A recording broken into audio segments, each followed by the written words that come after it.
Students. તો આપણે ચર્ચા કરી રહ્યા હતા ચેપ્ટર નંબર 10 ની સૂક્ષ્મજીવો માનવ કલ્યાણ માટે. તો લાસ્ટ લેક્ચરની અંદર જે આપણે વાત કરી એ મુજબ કે એન્ટીબાયોટિક વિશે વાત કરેલી હતી આપણે કે એલેક્ઝાન્ડર ફ્લેમિંગે સૌપ્રથમ જે છે એની શોધ કરેલી હતી.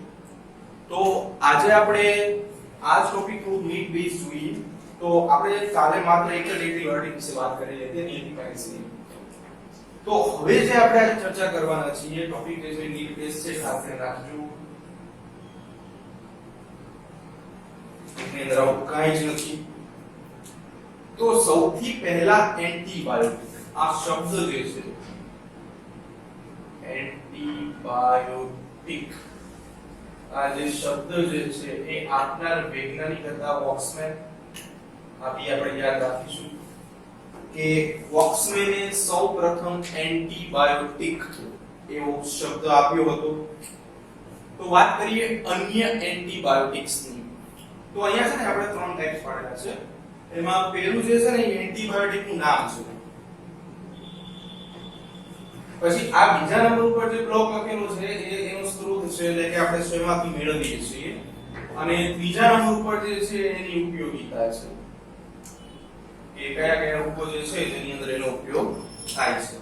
હવે અહીંયા છે ને એક આખો એન્ટીબાયોટિક નો બ્લોક જે છે એ મેં બ્લેક કલર થી લખેલો છે અને બાકીનો બ્લુ કલર થી લખેલો છે. તો જે બ્લેક વાળો આખો છે એ ફૂગમાંથી મેળવવામાં આવતી એન્ટીબાયોટિક્સ છે.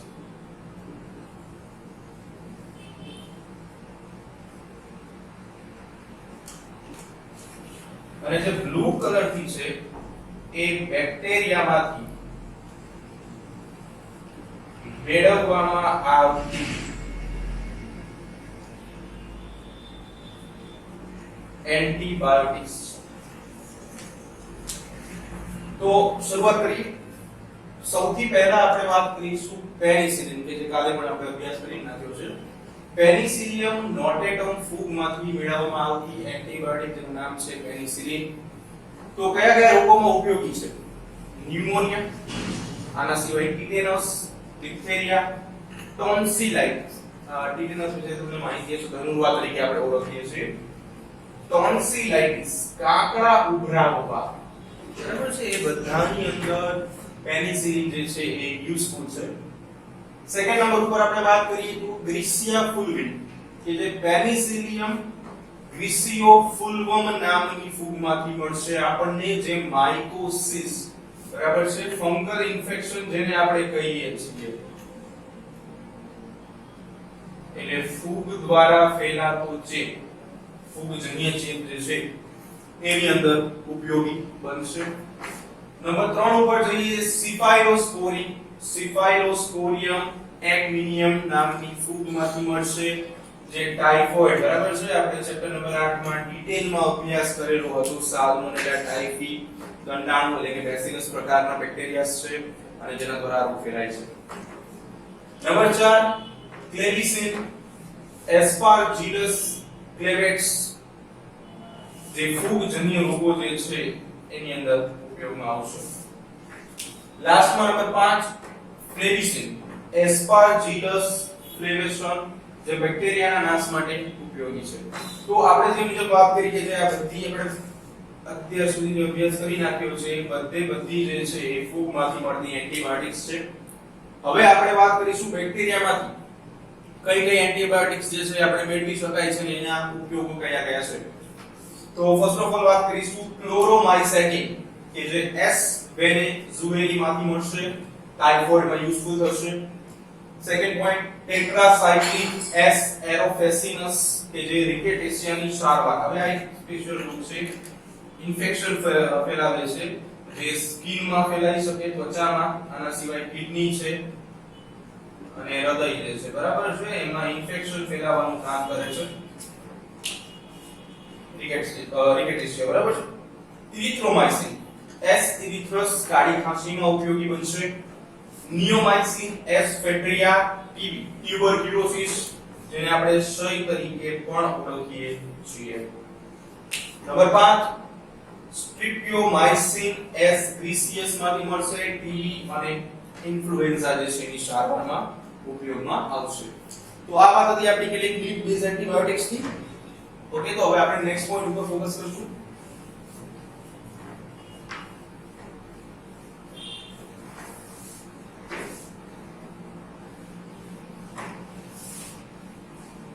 તો અત્યાર સુધી આપણે એન્ટીબાયોટિક્સ બનાવી, કેટલી ઘરગથ્થુ ઉપયોગિતા માટે પણ સૂક્ષ્મજીવોનો ફાળો જોઈ લીધો, ઔદ્યોગિક આપણે બરાબર છે, કેટલાક આત્મયુક્ત ક્રિયાઓ માટે પણ સૂક્ષ્મજીવોનો અભ્યાસ કર્યો આપણે બરાબર છે. તો નેક્સ્ટ પોઈન્ટ જે છે એ આપણો પોઈન્ટ એવો છે કે કેટલાક રસાયણો, ઉત્સેચકો અને જૈવિક અણુઓ બનાવવા માટે સૂક્ષ્મજીવોની ઉપયોગિતા જોવાની છે. રસાયણો, ઉત્સેચકો અને કેટલાક જૈવ અણુઓ બનાવવા માટે ઉત્સેચકોનો બરાબર બાયોબેક્ટેરિયા જે છે સૂક્ષ્મજીવો એનો ફાળો જોઈશું. તો કેટલાક કેમિકલ્સ આપણે સૂક્ષ્મજીવોની મદદથી બનાવીશું, કેટલાક ઉત્સેચકો બરાબર છે. આ શબ્દ તમે પરિચિત છો, એન્ઝાઇમ આપણે કહીએ છીએ. જે રીતે કેમિસ્ટ્રીમાં ઉદ્દીપક કામ કરે એ રીતે બાયોલોજીની અંદર આપણી પાસે ઉત્સેચકો છે અને કેટલાક જૈવ અણુઓ બાયોમોલિક્યુલ્સ, આ બધાની અંદર આપણે એનો ઉપયોગિતા જોઈશું કેવી રીતે આપણે બનાવી શકીએ છીએ. તો પહેલા આપણે વાત કરી લઈએ કેટલાક રસાયણોની. તો એની અંદર આપણે જોઈશું કેટલાક એસિડ બનાવવા માટે કેવી રીતે સૂક્ષ્મજીવો જે છે ઉપયોગી બનશે. તો સૌથી પહેલા એસ્પરજીલસ નાઇઝર એક ફૂગની વાત કરી લઈએ. એસ્પરજીલસ નાઇઝર એક આની વાત કરીશું. બીજા નંબર ઉપર પેલા આપણે ફૂગના નામ લખી લઈએ, પછી કે એસિડિક એસિડ જોઈએ. એસિટોબેક્ટર એસિડી, એસિટોબેક્ટર એસિડી. નંબર 3 ઉપર આપણે વાત કરીશું ક્લોસ્ટ્રિડિયમ બ્યુટીરિકમ. ક્લોસ્ટ્રિડિયમ બ્યુટીરિકમ. નંબર 4 ઉપર આપણે વાત કરીશું લેક્ટિક એસિડ બેક્ટેરિયા અથવા તો લેક્ટોબેસિલસ બેક્ટેરિયા. તો આ બધા આપણે સૂક્ષ્મજીવો લખેલા છે બરાબર છે. હવે એની અંદરથી કયા એસિડ્સ આપણે મેળવશું એની આપણે થોડી ચર્ચા કરી લઈએ. તો જે એસ્પરજીલસ નાઇઝર છે એની અંદરથી આપણને મળશે સાઇટ્રિક એસિડ બરાબર છે. લીંબુમાં ખૂબ માત્રામાં તમને જોવા મળશે. સેકન્ડ નંબર પર છે એસિટોબેક્ટર એસિડી. તો એસિટોબેક્ટર એસિડી જે છે એમાંથી આપણને એસિટિક એસિડ મળશે કે જેને સરકો અથવા તો વિનેગાર તરીકે પણ આપણે ઓળખશું. નંબર 3 ક્લોસ્ટ્રિડિયમ બ્યુટીરિકમ, એમાંથી આપણને બ્યુટીરિક એસિડ મળશે. બ્યુટીરિક એસિડ. અને લેક્ટોબેસિલસ બેક્ટેરિયા જે આપણે જોઈ ગયા છીએ, લેક્ટિક એસિડ જે છે એ મળશે. તો આવી રીતે આ જે સૂક્ષ્મજીવો જે છે જેની મદદથી આપણે કેટલાક એસિડ્સ જે છે એ મેળવી શકીએ છીએ. તો આ એના એક્ઝામ્પલ્સ હતા. વધારાના જે એક્ઝામ્પલ્સ છે એ નીટ માટે આપણે હમણાં લખાવીશું બરાબર છે. પહેલા આખો ટોપિક જોઈ લઈએ, પછી થોડું નીટ વિશેની ચર્ચા કરી લઈશું. ઓકે, તો એસિડની આપણે વાત કરી નાખી છે. હવે કેટલાક અન્ય ઘટકોની વાત કરીએ બરાબર છે. તો અન્ય ઘટકો કયા કયા છે?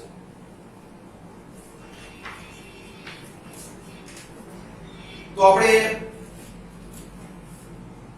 ઉત્સેચકો થોડા જોઈ લઈએ. ઈસ્ટ પહેલા તો આપણે વાત કરીએ બરાબર છે. ઈસ્ટ છે. આના સિવાય લાઇપેઝ વિશે વાત કરીશું આપણે. પેક્ટિનેઝ અને પ્રોટીએઝ વિશે પણ આપણે વાત કરીશું. તો આ નેક્સ્ટ પોઈન્ટ આપણે આ ત્રણ વિશે ચર્ચા કરવાની છે. તો પહેલા જ વાત કરીએ ઈસ્ટ. તો આપણે સેકેરોમાઇસિસ સેરેવિસ, એમાં આપણે બે ટાઈપ જોયા હતા. એક બ્રેકર ઈસ્ટ, મેં એવું નામ આપેલું હતું કે બ્રેકર ઈસ્ટ જે છે એ બેકરીની અંદર મોટાભાગે બ્રેડ બનાવવા માટે યુઝ કરીએ છીએ. અને બીજો એક પ્રકાર હતો બેવર્સ ઈસ્ટ, કે જે ખાસ કરીને આલ્કોહોલ બનાવવા માટે, આથમણયુક્ત પીણાઓ બનાવવા માટે ઉપયોગી છે. તો ઈસ્ટ જે છે જેના વિશે આપણે જાણીએ છીએ કે ઇથેનોલનું ઉત્પાદન જે છે, ઇથેનોલ બનાવવા ઈસ્ટ ઉપયોગી છે. લાઇપેઝ, હવે આ જે છે ને આ બે ઉત્સેચકો છે, ખાસ ધ્યાનમાં લેજો. આ બંને જે છે એ ઉત્સેચકો છે, બરાબર છે. એન્ઝાઇમ આપણે કહીશું. તો પહેલો પ્રશ્ન એવો થાય કે કોઈ ઉત્સેચક છે તો આપણને એની ખબર કેવી રીતે પડે? પ્રેક્ટિકલી બહુ ઈઝી છે, પ્રેક્ટિકલ કરીને આપણે સમજી શકાય. પણ આપણે અહીંયા વાત કરીએ છીએ થિયરીની. તો કેવી રીતે આપણે આઈડેન્ટિફાઈ કરી શકાય કે આપણી પાસે જે ઘટક છે આપણો ઉત્સેચક છે? તો જોઈએ અહીંયા, બરાબર છે. આપણે 11મા ધોરણમાં અભ્યાસ કરી ગયા છીએ, થોડી ઘણી માહિતી પણ હશે. તો ઉત્સેચકો જે છે એમાં 80% ઉત્સેચકોના નામ એવા છે કે જેની પાછળ ગુજરાતીમાં S પ્રત્યય લાગશે. તો જો આ જોયું હોય તો લાઇપેઝ S લાગે છે, પેક્ટિનેઝ S લાગે છે, પ્રોટીએઝ S લાગે છે. અને અંગ્રેજીની અંદર જો વાત કરીએ તો ASE લાગશે. તો જેની પાછળ ગુજરાતીમાં S અને અંગ્રેજીમાં ASE લાગશે તો એને આપણે કહીશું ઉત્સેચક. બરાબર છે. જે કામ આપણે આગળ પણ વાત કરી કે કેમિસ્ટ્રીની અંદર ઉદ્દીપક કરે છે, કેટાલિસ્ટ કહેવાય ને, એ જ કામ અહીં ઉત્સેચક કરશે. ઓકે, તો વાત કરીએ સૌથી પહેલા લાઇપેઝની. તો લાઇપેઝનું કામ શું છે? તો લાઇપેઝ જે છે એ લિપિડ, ચરબી આપણે કહીએ, મેદ, તેલ, બરાબર, શબ્દ બધા એક જ છે. ફેટ. તો એના પાચન માટે લાઇપેઝ જે છે જવાબદાર છે.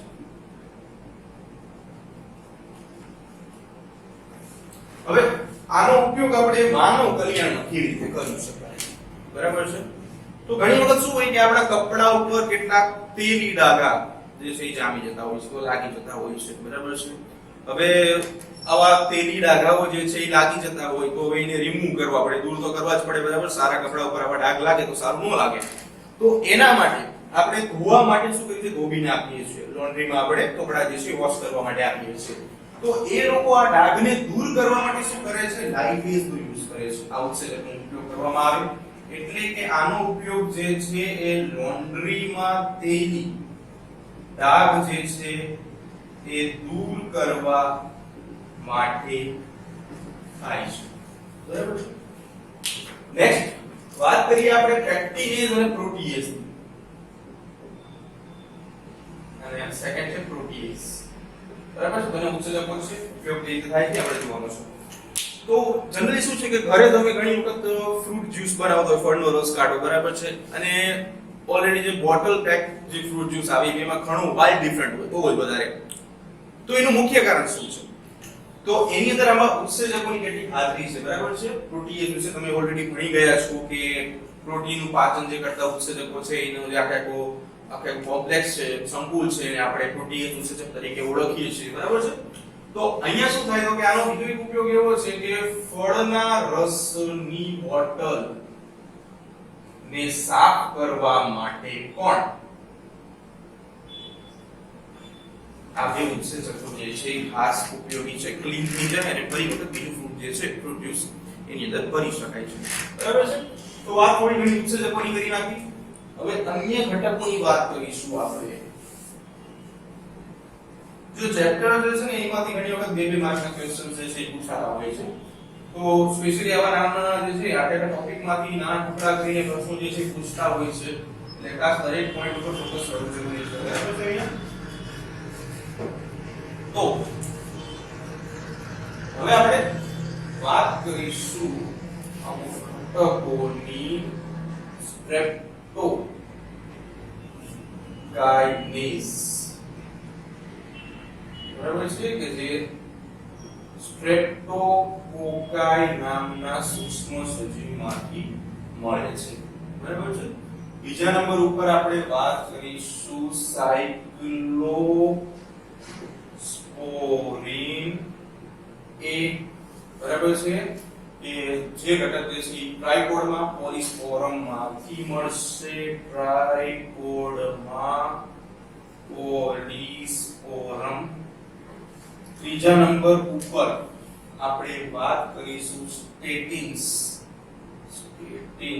બરાબર છે. આનું કામ કોલેસ્ટેરોલ ઘટાડવાનું છે, બરાબર છે. ત્રણ ઘટકોની વાત કરી નાખીએ આપણે. અને જે સ્ટેટિન્સ જે છે એ મળશે મોનોસ્કસ પુર્પુરિયસ માંથી. મોનોસ્કસ Purpurius. બરાબર છે?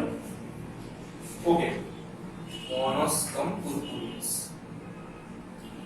જોઈએ તો સૌથી પહેલા સ્ટ્રેપ્ટોકાઇનેસ, જો S પ્રત્યે બરાબર છે, એક પ્રકારનો ઉત્સેચક કહેવામાં આવે છે. તો એનું મુખ્ય કામ શું છે? તો આની વાત કરીએ તો કે રુધિર વાહિનીઓ, હૃદયમાંથી ઘણી બધી માત્રામાં રુધિર વાહિનીઓ નીકળતી હોય છે. ફોર એક્ઝામ્પલ અહીંયા આપણે એક જે છે એ રુધિર વાહિનીનું દર્શાવી દઉં છું તમને. અહીંયા આ રુધિર વાહિની ધારી લઈએ તો ઘણી વખત શું થાય છે કે રુધિર વાહિનીની અંદર રુધિર જે છે એ જામી જતું હોય. તો આ જે છે ને એ રુધિર વાહિનીમાં રુધિર જામતું અટકાવે છે.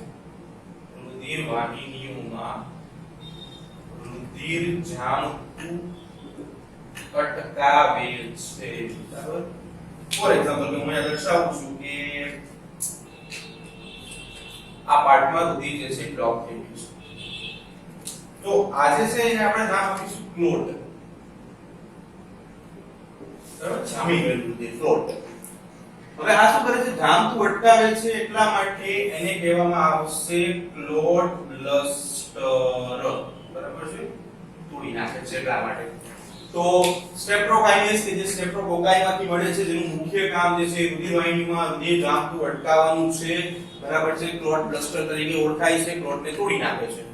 બરાબર છે? નેક્સ્ટ ઉપર જઈએ સાયક્લોસ્પોરિન A કે જે ટ્રાઇકોડમાં પોલિસ્પોરમ માંથી મળે છે. તો એનું કામ શું છે? તો એક શબ્દ પહેલા તો આપણે લઈએ અંગ પ્રત્યારોપણ. હવે આ અંગ પ્રત્યારોપણ શું છે?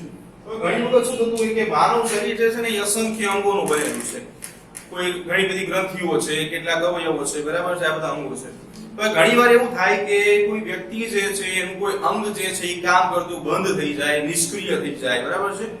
તો થાય શું? તો કે નવું અંગ જે છે એ એડ કરવું પડે. તો આ દરમિયાન નવું અંગ જે છે એ એડ કરવાની ક્રિયા અંગ પ્રત્યારોપણ તરીકે ઓળખવામાં આવે. કોઈ એક સજીવનું અંગ જે છે, મનુષ્યનું અંગ જે છે એ અન્ય મનુષ્યમાં દાખલ કરવાની ક્રિયા. તો આ અંગ પ્રત્યારોપણની અંદર ઉપયોગી બને છે. બરાબર છે? લાસ્ટ વન સ્ટેટિન્સ કે જે કોલેસ્ટેરોલ. આ કોલેસ્ટેરોલ બરાબર છે, ચરબીનો એક ઘટક છે. બરાબર? તો કોલેસ્ટેરોલ ઘટાડવાનું કામ કરે છે. રુધિરની અંદર જ્યારે કોલેસ્ટેરોલની માત્રા જ્યારે વધી જતી હોય છે, બરાબર છે, ત્યારે હાર્ટ અટેક, હૃદય હુમલો આવવાની સંભાવના વધી જાય છે, જે મોનોસ્કમ પુર્પુરિયસ માંથી મળે છે. બરાબર? તો વાત કરીએ આપણે કેટલાક રસાયણો, ઉત્સેચકો અને જૈવિક અણુઓની.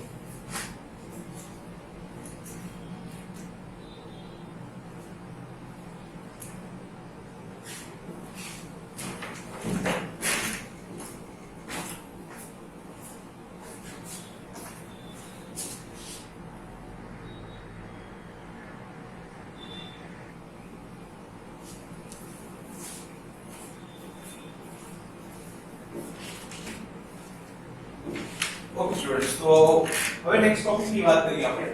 તો જે મુજબ આપણે આગળ વાત કરી કે કેવી રીતે સૂક્ષ્મ જીવો જે છે એ બધા બરાબર છે કેટલાક ઉત્સેચકો, રસાયણો અને જૈવ અણુઓ બનાવવા માટે ઉપયોગી છે. તો એની અંદર હવે થોડું બેઝ ટોપિક ની વાત કરીએ. બરાબર છે? ધ્યાન રાખવાનું છે જે નીચના ટોપિક છે એને આપણે પૂરતા સીમિત રાખીશું, થોડો એનો ઉલ્લેખ નહીં કરીશું નહીં જરૂરિયાત મુજબ. તો અહીંયા આપણે છે ને 7 ઉત્સેચકો અલગ અલગ શોધેલા છે કે જે બધા જે છે ઉગલી થોડા બહારના છે. તો એમાં એમાઇલેસ છે, લાઇપેઝ છે, પ્રોટીએઝ છે, પેક્ટિનેઝ છે, ઇન્વર્ટેઝ છે, ગ્લુકોઝ ઓક્સિડેઝ છે અને સ્ટ્રેપ્ટોકાઇનેઝ છે. બરાબર છે? તો કયા સજીવો જે છે જેમાંથી મેળવવામાં આવે છે એ અગત્યનું છે. બરાબર છે? તો ફર્સ્ટ ઓફ ઓલ વાત કરીએ એમાઇલેઝ ની. તો એમાઇલેઝ જે છે એ એસ્પારજીલસ. જો હવે ઘણા સાહિત્ય એવા છે કે જેમાં એસ્પરજીલસ લખેલું છે, એસ્પરજીલસ, અને ઘણા એવા પણ સાહિત્ય તમને મળશે કે જેમાં એસ્પારજીલસ લખેલું છે. તો ચિંતા કરવાની કોઈ જરૂર નથી, બંને જે છે એક જ છે. બરાબર? તો એસ્પારજીલસ ઓરિઝે, એસ્પારજીલસ નાઇજર, રાઇઝોપસ ઓરિઝે અને બેસિલસ ડાયસ્ટેટિક્સ આ જે સૂક્ષ્મ જીવો છે કે જેમાંથી આપણે એમાઇલેઝ ઉત્સેચક જે છે એ પ્રાપ્ત કરી શકાય છે. સેકન્ડ પોઈન્ટ ઉપર જોઈએ તો એ છે લાઇપેઝ કે જે કેરેટિડા, લિપોલાઇટિકા, મ્યુકર, જાવાનિક્સ, એસ્પારજીલસ નાઇજર આવા સજીવોમાંથી મળશે આપણને. થર્ડ ઉપર જઈએ પ્રોટીએસ. તો પ્રોટીએસ જે છે એમાં બેસિલસ સબટિલિસ, બેસિલસ લિકેનિફોર્મિસ, એસ્પરજીલસ ઓરિઝે અને પેનિસિલિયમ રોક્વીફોર, બરાબર છે, એમાંથી મળશે. પેક્ટિનેસ ઉપર વાત કરીએ તો એસ્પરજીલસ નાઇઝર, ઇન્વર્ટેજ ઉત્સેચક જે છે સેકેરોમાઇસિસ સેરેવિસી, ગ્લુકોઝ ઓક્સિડેઝ જે છે એસ્પરજીલસ નાઇઝર, પેનિસિલિયમ નોટેટમ, સ્ટ્રિપ્ટોકાઇનેસ કે જે છે સ્ટ્રિપ્ટોકોકસ. હવે બીજું કે સ્ટ્રિપ્ટોકાઇનેસ જે છે એનું બીજું નામ છે એને શોર્ટમાં ટીપીએ તરીકે પણ ઓળખવામાં આવે છે. તેનું પૂરું નામ છે ટિશ્યુ પ્લાઝમિનોજેન એક્ટિવેટર, બરાબર છે. ટિશ્યુ શબ્દ તમે પરિચિત હશો, પેશી તરીકે ઓળખાય છે. હવે જે મુજબ આપણે ઉત્સેચકોની વાત કરી એવી વાત આપણે કરીશું વિટામિન્સ ની. તો કયા કયા વિટામિન્સ છે એની પર વાત કરીએ. તો પહેલા નંબર ઉપર છે રિબોફ્લેવિન, કે જેને વિટામિન B2 તરીકે પણ ઓળખવામાં આવશે, કે જે આસિડિયા ગોસિટી સૂક્ષ્મ સજીવમાંથી મળશે. સેકન્ડ વન ઉપર સાયનોકોબાલેમાઇન, વિટામિન B12, બરાબર છે. સ્ત્રીઓમાં ખાસ માત્રામાં આની ખામી જોવા મળતી હોય છે. સ્યુડોમોનાસ, ડેનિટ્રિફિકસ અને Bacillus megaterium. Number 3 ascorbic acid, vitamin C, બરાબર છે, ખાટા ફળોમાંથી મળશે, બરાબર છે. એસિડોબેક્ટર, બરાબર. તો આ વાત હતી આપણી કેટલીક મીટ બેઝની, બરાબર છે.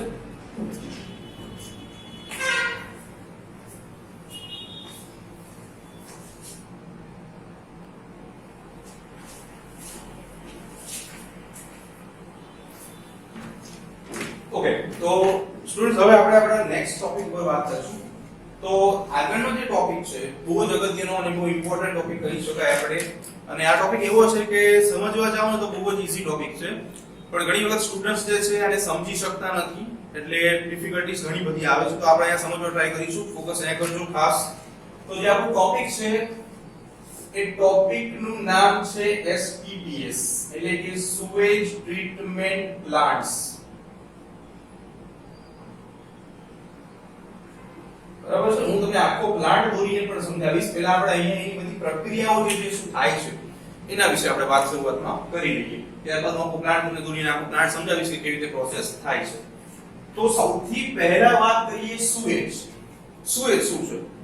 તો આપણે 16મું ચેપ્ટર જ્યારે ભણાવેલું હતું એ સમયે પણ આ શબ્દ જે છે આવેલો હતો, આની ઉપર આપણે વાત કરેલી હતી કે સુએજ જે છે એ ઘરમાંથી નીકળતા નકામા કચરાના ઘટક છે, બરાબર. પ્રવાહીકૃત હોઈ શકે, કેટલાક ઘનદ્રવ્ય પણ હોઈ શકે, કેટલાક અર્ધઘન સ્વરૂપે પણ હોઈ શકે.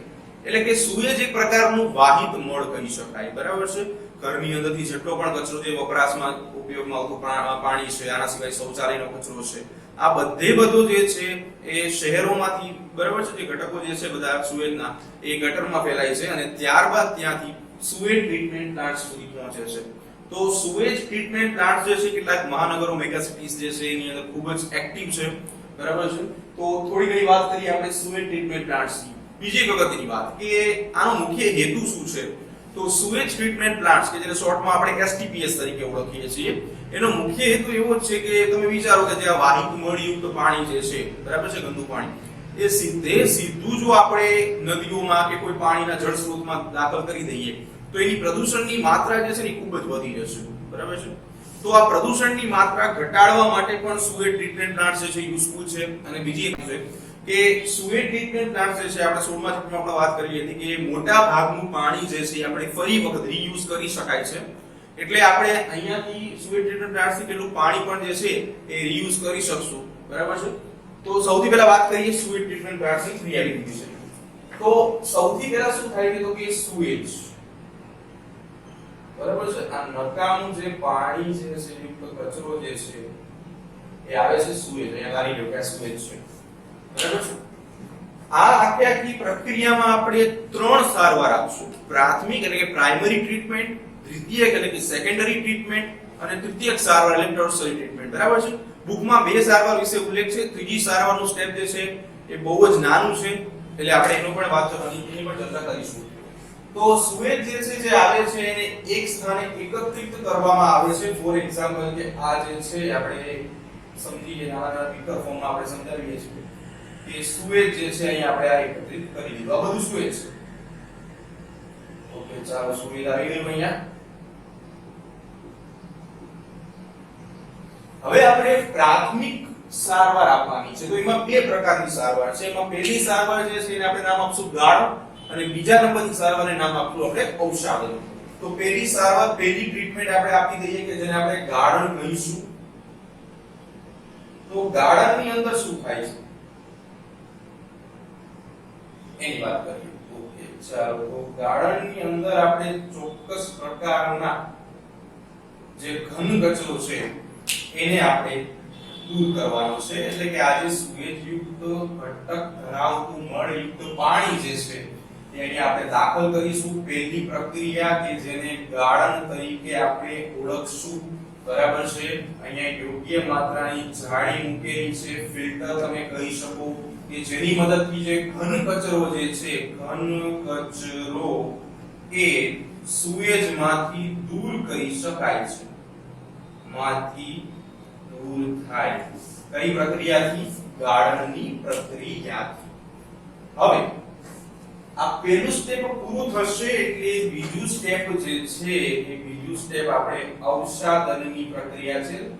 એટલે કે ઘટકોને તળિયે જમા કરવાના છે.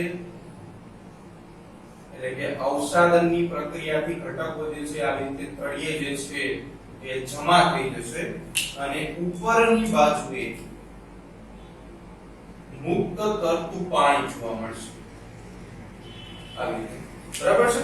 તો બીજી પ્રક્રિયા જે છે કે જેને આપણે ઔષાધન તરીકે ઓળખવામાં આવે છે. તળિયે ઘટકો જમા થશે. બે પ્રકારના ઘટકો મળશે અહીંયાથી આપણને. તો પહેલા નંબર ઉપર મળશે મુક્ત તરતું પાણી કે જેને ઇન્ફ્લુઅન્ટ તરીકે ઓળખવામાં આવે છે. પ્રાથમિક સારવારમાંથી મળ્યું છે એટલા માટે આપણે આને નામ આપીશું પ્રાથમિક ઇન્ફ્લુઅન્ટ. બરાબર છે.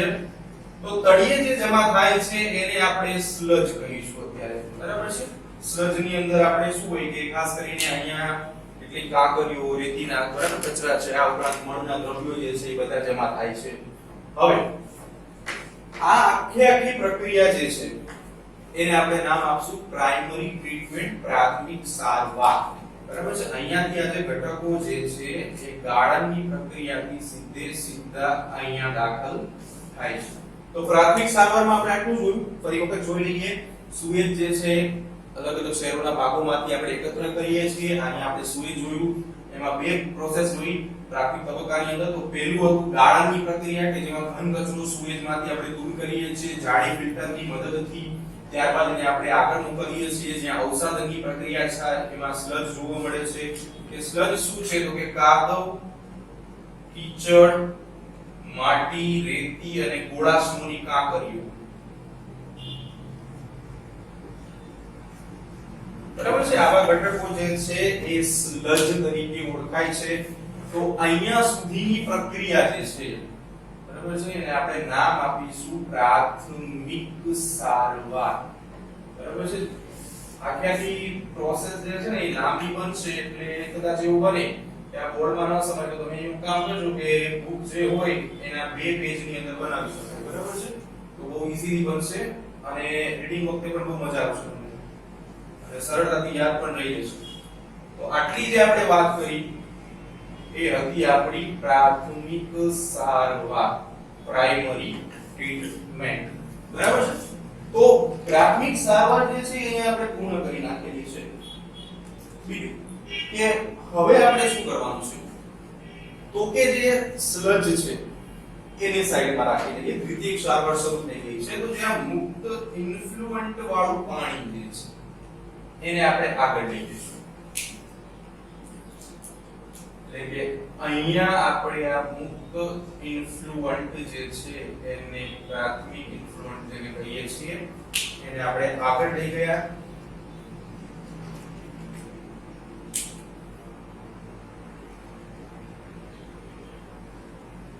અહીંયા આપણે ઇન્ફ્લુઅન્ટ મળી ગયું છે. હવે આ ઇન્ફ્લુઅન્ટ છે એની અંદર આપણે આંદોલક એટલે કે ઝડપથી જે ફરી શકતી એવી ઘટના હોય એની અંદર આપણે દાખલ કરીશું. એટલે હું એક આંદોલક દોરીને તમને સમજાવું છું કે આ એક આંદોલક છે. ચાલો કે જેમાં ઝડપથી જે છે એ ઘટકોને આપણે ફેરવી શકાય છે. આ આંદોલક બરાબર છે, એ બધા ઘટકોને દાખલ કરવામાં આવે છે. સાથે સાથે બીજી વાત એવી છે કે અહીંયા દબાણપૂર્વક હવા જે છે એ પણ આપણે દાખલ કરશું. હું અહીંયા હવા જે છે એર એ પણ દાખલ કરું છું. દબાણપૂર્વક હવા દાખલ કરીએ છીએ, બરાબર છે. એટલે કે અંદર રહેલા ઘટકો જે છે એ ખડ પડશે, બરાબર છે. તો શું કરેલું આપણે પ્રાથમિક સારવાર પછી જે દ્વિતીય સારવાર શરૂ થાય છે એમાં ઘટકો જે છે એ ખડ પડે છે. સાથે સાથે અહીંયા બરાબર છે જે સ્લજ જે છે દબાણ આપીએ છીએ આપણે, જે સ્લજ જે છે અહીંયા જે તળિયે જમા થયેલું સ્લજ છે એને આપણે અહીંયા આગળ લઈ જઈએ છીએ, જેને આપણે દાખલ કરીશું સ્લજ ડાયજેસ્ટરમાં. બરાબર છે, ડાયજેસ્ટર એટલે એક મોટો પ્રકારનો ટેન્ક જેને કહી શકાય, બરાબર છે. હવે આ દબાણપૂર્વક જે હવા દાખલ કરેલી છે આની અંદર આપણે હવે સૂક્ષ્મજીવોની આપણે ક્રિયાવિધિ જોવાની છે. સૂક્ષ્મજીવોને દાખલ કરવામાં આવે છે. હવે સૂક્ષ્મજીવોને શું છે કે કોઈ પણ સજીવ કોઈને જીવવા માટે મુખ્ય બે જરૂરિયાત છે. એક તો એને શ્વસન માટે ઓક્સિજન મળતો હોવો જોઈએ અને બીજા નંબર ઉપર એને પોષક ઘટકો મળતા હોવા જોઈએ. તો અહીંયા જે મળ ને એવા બધા જે ઘટકો છે એમાં કેટલાક અપાચિત પાચક ઘટકો જે છે જમા થયેલા હશે, એમાંથી સૂક્ષ્મ સજીવો જે છે પોષણ મેળવી લેશે. બીજા નંબર ઉપર વાત કરીએ ઓક્સિજનની, તો આપણે દબાણપૂર્વક હવા તો દાખલ કરી છે, દ્રાવણ જે છે એ ખડ ભળે છે. તો દ્રાવણ ખડ ભળશે એને પરિણામે શું થાય? તો એને પરિણામે હવે થશે એવું કે જે બીઓડી છે, તો થોડી આપણે વાત બીઓડી ની પણ કરી નાખવાની છે, જે આપણે ઓલરેડી ચેપ્ટર 16 માં જોયું કે જેનું પૂરું નામ છે બાયોકેમિકલ ઓક્સિજન ડિમાન્ડ. બરાબર, જૈવ રાસાયણિક ઓક્સિજન માંગ.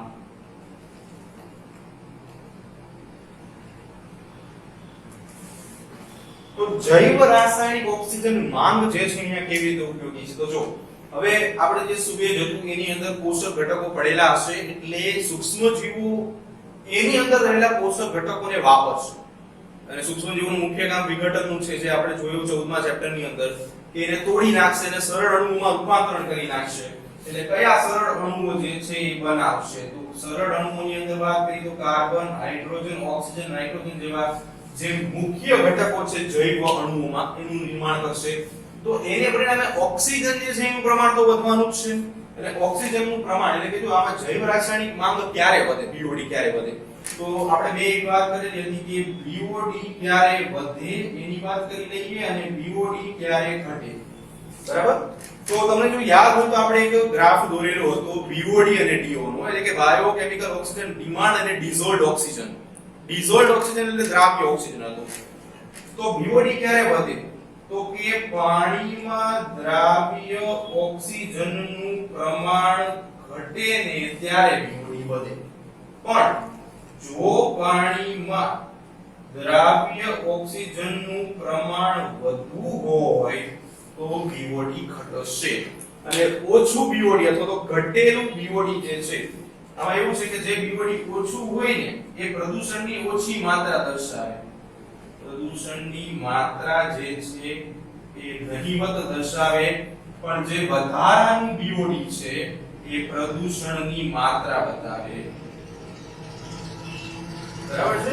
તો આવી રીતે આપણે જે બીઓડી અને ડીઓ જે છે એની વાત કરતા હતા. તો હવે જો સામેની બાજુ શું છે આવી શકે એવું નથી, આપણે અહીંયા દર્શાવી. તો આ આખી પ્રોસેસ જે છે એ સેકન્ડરી ટ્રીટમેન્ટ એટલે કે દ્વિતીયક સારવાર તરીકે આપણે ગણી લઈશું. દ્વિતીયક સારવાર. ઓકે, અહીંયાથી આખી પ્રોસેસ જે થઈ એ દ્વિતીયક સારવારમાં ગણશું. બીજી એક વાત અગત્યની છે ખાસ કે દ્વિતીયક સારવાર જે પૂર્ણ થાય એટલે આપણી તૃતીયક સારવાર જે છે એ શરૂ થાય છે. જગ્યા થોડી ઓછી છે એટલે હું અહીંયા દર્શાવું છું, તમે કન્ટિન્યુઅસ રાખજો બુકની અંદર. બરાબર છે? તો તૃતીયક સારવારમાં શું થાય? તો કે જો આ આખી પ્રક્રિયા જ્યારે આપણે પૂર્ણ કરી નાખીએ ને ત્યારે આપણી પાસે સેમ ટુ સેમ બે ઘટકો મળશે. જે રીતે આપણે પ્રાથમિક સારવાર પૂર્ણ કર્યા બાદ મળેલા હતા ને એવા જ ઘટકો મળશે. તો એની અંદર નીચેની બાજુ જે છે ને આપણે સ્લજ કહીએ છીએ. બરાબર, અને ઉપરની બાજુએ પાણી મળશે. હવે આ પાણી જે છે એ દ્વિતીયક તબક્કામાંથી મળેલું છે એટલે આપણે એને નામ આપીશું દ્વિતીયક ઇન્ફ્લુઅન્ટ. મુક્ત પાણી માટે આપણે શબ્દ વાપર્યો તો અહીંયા આપણે પ્રાથમિક ઇન્ફ્લુઅન્ટ નામ આપેલું એમ કારણ કે એ પ્રાથમિક સારવારમાં નથી મળતું. આપણે ત્યાં દ્વિતીય સારવાર કન્ટિન્યુ છે પણ આપણે બરાબર જગ્યાના અભાવે અહીંયા સાઈડમાં લીધેલી છે તો દ્વિતીય ઇન્ફ્લુઅન્ટ તરીકે આપણે ઓળખશું. બીજી અગત્યની વાત છે કે અહીંયા એક શબ્દ આપણે દ્વિતીયક સારવાર માટે જ લેવાનો છે. અહીંયા દ્વિતીયક સારવાર માટે લઈશું જેને આપણે નામ આપીશું ફ્લોક્સ. તો દ્વિતીયક સારવારમાં ફ્લોક્સ નું સર્જન થશે. તો ફ્લોક્સ શું છે? તો કે બેક્ટેરિયા અને કવક તંતુઓ વચ્ચેનું જે સંયોજન છે બે ભેગા મળીને બેક્ટેરિયા અને કવક તંતુઓનું જોડાણ જે છે એ ફ્લોક્સ તરીકે ઓળખાશે. કવક તંતુ એટલે ફૂગના નાના નાના ઘટકો જે તાગણા જેવા હોય છે બરાબર એને આપણે કવક તંતુનું નામ આપીશું. હવે આગળ વધીએ તો કે જે સ્લજ છે એ ફરી વખત આપણે સ્લજ ડાયજેસ્ટરમાં પાછો જવા દેવાનો છે બરાબર છે. હવે દ્વિતીય ઇન્ફ્લુઅન્ટ છે અહીંયા દ્વિતીય સારવાર પૂરી થઈ ગઈ છે એટલે હવે અહીંયા તૃતીય સારવાર જે છે એ શરૂ કરીશું આપણે. તૃતીયક સારવાર ખાસ ધ્યાન આપજો તમે કન્ટિન્યુ રાખજો બોર્ડ જે છે ત્યાં ઓછું થઈ ગયું છે બરાબર બધું વપરાઈ ગયું છે એટલે આપણે અહીંયા શરૂ કરીએ છીએ. તો તૃતીય સારવારમાં શું થાય છે તો કે જે તમારું દ્વિતીય ઇન્ફ્લુઅન્ટ છે એને જ આપણે તૃતીય સારવારમાં લઈ આવવાનું છે બરાબર છે. તો દ્વિતીયક સારવારમાં આપણે જે દ્વિતીય ઇન્ફ્લુઅન્ટ આવેલા છે મુક્ત પાણી છે એને હવે ઓઝોન ક્લોરીન અને પેરાક્લોરીન આવા કેમિકલ્સ ની મદદથી એને જંતુ મુક્ત કરવામાં આવે છે.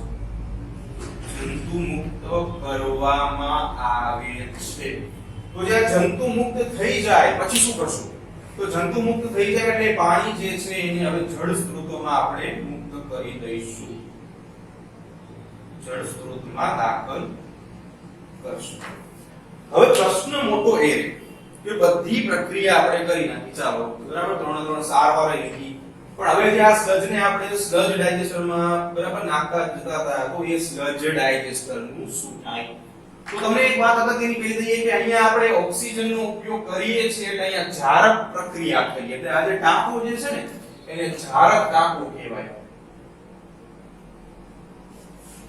એટલે કે અંગ્રેજીમાં એને એરોબિક સ્લજ ડાયજેસ્ટર કહેશું આપણે બરાબર છે. હવે જે સ્લજ આપણું જે વધેલું છે બરાબર જો તમે બધાએ લખી લીધું હશે એવું લાગે તો સ્ક્રીનશોટ પાડી લેજો અને લખી પણ લેજો કેમ કે હવે શું છે આપણે અમુક વસ્તુ જે છે પૂછવી પડશે કેમ કે થોડુંક એક બાકી છે ટોપિક છે તો ઓકે અહીંયા થોડું જગ્યા છે તો લખી. હવે શું થશે તો કે જે સ્લજ જે છે આ બધું પૂરું થઈ ગયું છે બરાબર છે. અહીંયાથી આપણે સ્લજની વાત કરીએ. સ્લજ જે છે આપણે જે જમા કરીએ છીએ એને અજારક ટાંકામાં દાખલ કરીએ છીએ કે જેને આપણે કહીશું anaerobic sludge digester. Sludge digester બરાબર છે. તો અહીંયા જે જારક ટાંકો હતો એને આપણે નામ આપેલું હતું એરોબિક સ્લજ ડાયજેસ્ટર. જો અહીંયાથી સ્લજ મળ્યું આપણને અહીંયાથી સ્લજ મળ્યું બરાબર કાદવ કીચડ આ બધાને આપણે દાખલ કરીશું અજારક ટાંકામાં. તો અજારક ટાંકામાં દાખલ કર્યા બાદ શું થશે એની વાત કરીએ તો તેમાંથી હવે અજારક શ્વસનની મદદથી બાયોગેસ મેળવવામાં આવશે. બાયોગેસના મુખ્ય ઘટકો CH4 H2S CO2 જેવા ઘટકો જે છે એ મુક્ત થશે એટલે આપણને અહીંયાથી શું મળશે? બાયોગેસ મળશે સ્લજમાંથી. સાથે સાથે જે વધારાનો સ્લજ જે છે જે તળિયે જમા થયેલો છે તળિયે જમા સ્લજ એ હવે કોહવાળની પ્રક્રિયાથી ખાતર તરીકે ઉપયોગમાં લઈ શકાય. તો જો તમે અહીંયા જોયું કે આપણી પાસે જે સૂર્ય હતું એનું આપણે કેટલી રૂપાંતરણની પ્રોસેસ કરી પ્રાથમિક સારવાર આપી દ્વિતીય સારવાર આપી તૃતીય સારવાર પણ આપી આપણે અને બધી સારવાર બાદ આપણે બરાબર તેમાંથી શુદ્ધ પાણી પણ મેળવી લીધું સાથે સાથે બાયોગેસ પણ મેળવ્યું થોડું ખાતર પણ મેળવ્યું અને પ્રદૂષણની માત્રા પણ શું કરી નાખી ઘટાડી દીધી. તો આવી રીતે સુએજ ટ્રીટમેન્ટ પ્લાન્ટ્સ જે છે એ ખાસ ઉપયોગમાં આવે છે એટલે ખાસ ધ્યાન રાખજો અને વ્યવસ્થિત રીતે દોરજો જેથી તમને વાંચવામાં પણ સરળતા રહે અને ટોપિક પણ વ્યવસ્થિત રીતે સમજાઈ જાય બરાબર છે.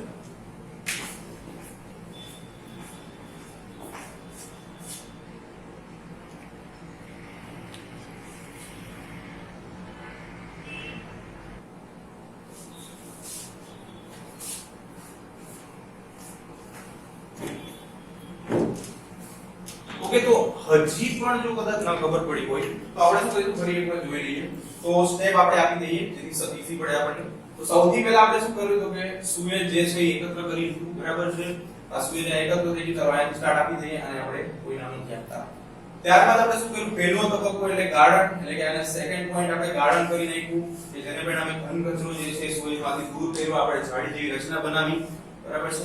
આપણે એબીસીડી નામ આપ્યું, 1 2 3 ઓલરેડી છે, તો અહીંયા A, બરાબર છે. બીજા નંબર ઉપર આપણે ગાર્ડન.